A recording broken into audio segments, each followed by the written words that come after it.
Que le Seigneur dirige vos cœurs vers l'amour de Dieu et vers la patience de Christ, de Thessaloniciens chapitre 3 verset 5.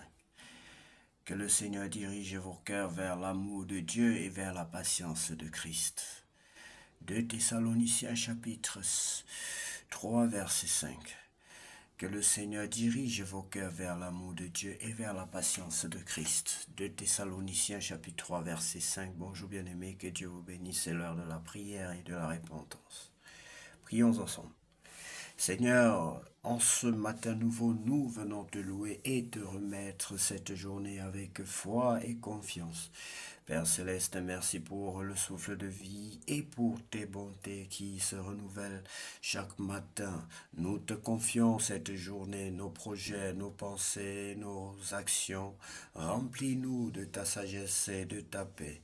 Dirige nos pas, fortifie-nous face aux défis et aide-nous à agir avec amour et bienveillance. Que tout ce que nous ferons aujourd'hui te glorifie et reflète ta lumière, comme il est écrit. Que le Seigneur dirige vos cœurs vers l'amour de Dieu et vers la patience de Christ. De Thessaloniciens chapitre 3 verset 5.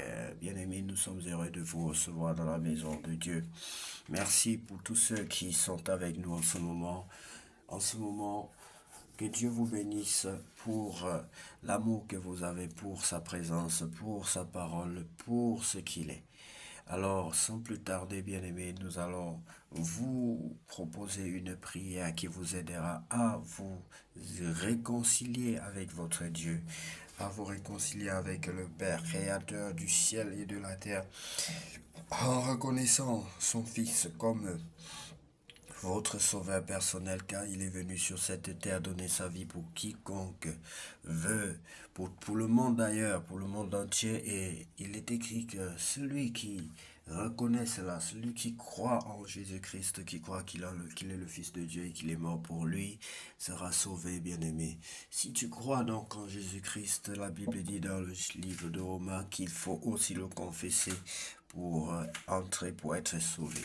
Alors, je vais te proposer une prière. Si tu sais prier personnellement, prie. Si tu ne sais pas prier, tu peux. Et tu crois que cette prière que je vais prononcer vient de Dieu et est compatible au type de prière dont tu as besoin, tu vas donc répéter cette prière comme si elle était la tienne, bien-aimé.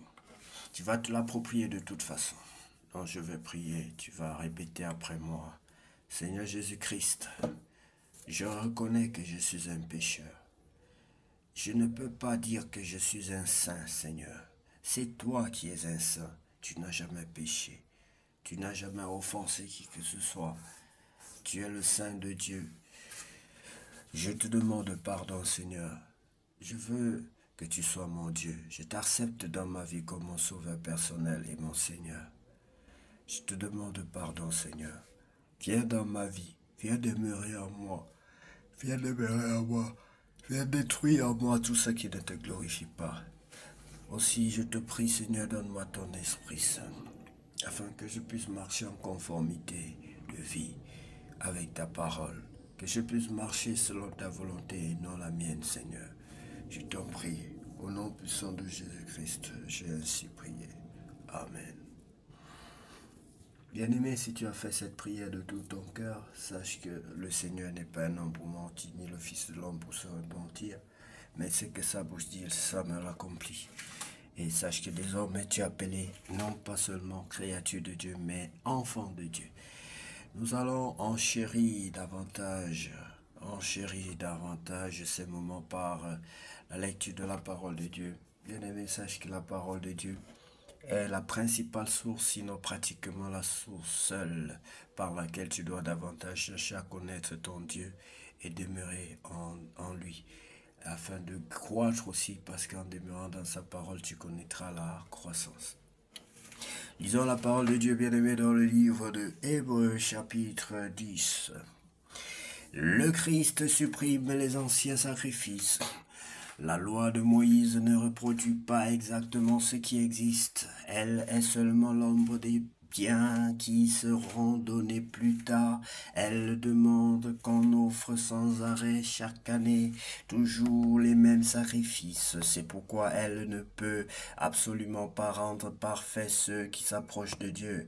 Sinon, ceux qui rendent ce culte à Dieu seraient lavés de leurs péchés une fois pour toutes. Ils ne se sentiraient plus du tout coupables et on n'offrirait plus aucun sacrifice. Mais bien au contraire, ces sacrifices rappellent chaque année le souvenir des péchés, parce que le sang des taureaux et des boucs ne peut pas enlever les péchés. C'est pourquoi au moment où le Christ va entrer dans le monde, il dit à Dieu, tu n'as pas voulu de sacrifices ni d'offrandes, mais tu m'as fait un corps, les animaux brûlés sur l'autel et les sacrifices pour les péchés ne te plaisent pas. Alors je te dis, me voici, je viens faire ce que tu veux. C'est ce qui est écrit à mon sujet dans les livres saints. Le Christ dit d'abord, tu n'as pas voulu de sacrifice, ni d'offrande, ni d'animaux brûlés sur l'autel, ni de sacrifice pour les péchés. Il ne te plaise pas. Et pourtant, la loi demande qu'on offre tous ces sacrifices. Le Christ dit ensuite, me voici, je viens faire ce que tu veux. Le Christ supprime les anciens sacrifices, il les remplace par le sien. Jésus-Christ a fait ce que Dieu voulait. Il a offert son corps une fois pour toutes et nous sommes alors libérés du péché. Chaque prêtre se tient debout tous les jours pour faire le service de Dieu. Il offre souvent les mêmes sacrifices, mais ceux-ci ne pourront jamais enlever les péchés. Au contraire, le Christ a offert un seul sacrifice pour les péchés, puis il s'est assis pour toujours à la droite de Dieu. Maintenant, il attend que Dieu mette ses ennemis sous ses pieds. Avec une seule offrande, il a rendu parfait pour toujours ceux qui sont libérés du péché. L'Esprit Saint nous affirme aussi en disant, d'abord, le Seigneur dit, voici l'alliance que je vais établir avec eux après ces jours-là. Je mettrai mes lois dans leur cœur et je les écrirai dans leur intelligence. Puis il ajoute, je ne me souviendrai plus de leurs péchés ni de leurs fautes. Et quand les péchés sont pardonnés, on n'a plus besoin d'offrandes pour les enlever. Le Christ a ouvert un chemin nouveau, frères et sœurs chrétiens. Nous sommes sûrs de pouvoir entrer librement dans le lieu très saint parce que Jésus a répandu son sang. Il a ouvert pour nous un chemin nouveau et vivant à travers le rideau du temple, c'est-à-dire à travers son corps humain. Et nous avons un grand prêtre placé à la tête de la maison de Dieu. Notre cœur est nettoyé et de tout ce qui le rend coupable et notre corps a été lavé dans une eau pure. Alors approchons-nous de Dieu avec un cœur sincère et en croyant avec assurance, affirmons ce que nous espérons sans nous décourager. Oui, Dieu a fait des promesses et il est fidèle. Prenons soin les uns des autres pour nous encourager à aimer et à faire le bien.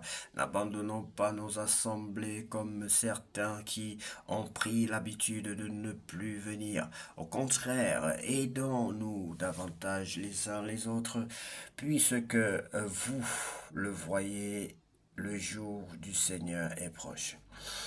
Voilà, bien-aimés, n'abandonnons pas nos assemblées, dit le Seigneur.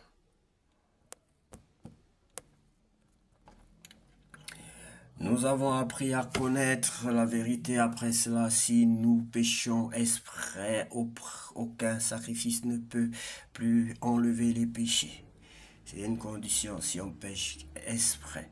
Il n'y a plus qu'à attendre en tremblant ce qui va arriver, c'est-à-dire le jugement et un feu terrible qui brûlera les ennemis de Dieu. Quand quelqu'un n'obéit pas à la loi de Moïse, 2 ou 3 témoins doivent dire s'il est coupable. Dans ce cas, on le tue sans pitié.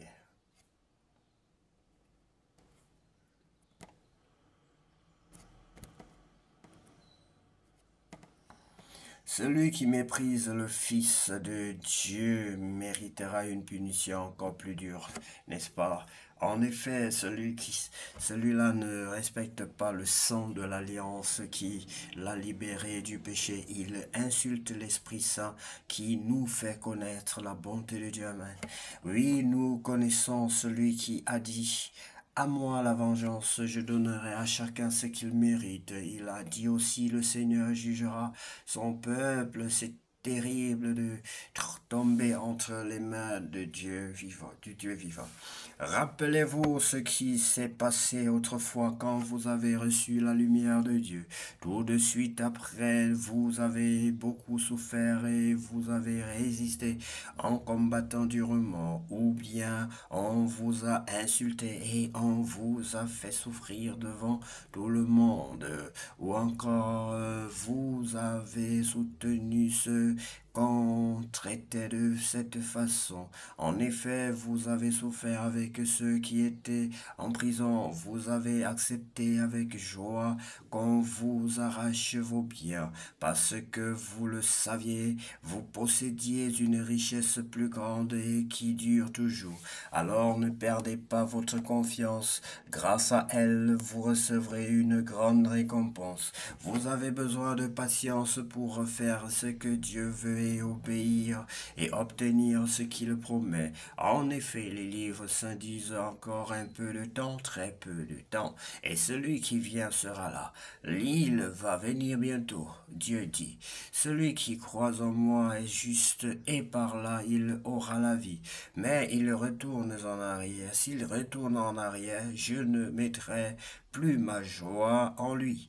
Nous ne faisons pas partie de ceux qui retournent en arrière et qui se perdent. Nous croyons en Dieu et nous serons sauvés. Merci Seigneur pour cette belle conclusion.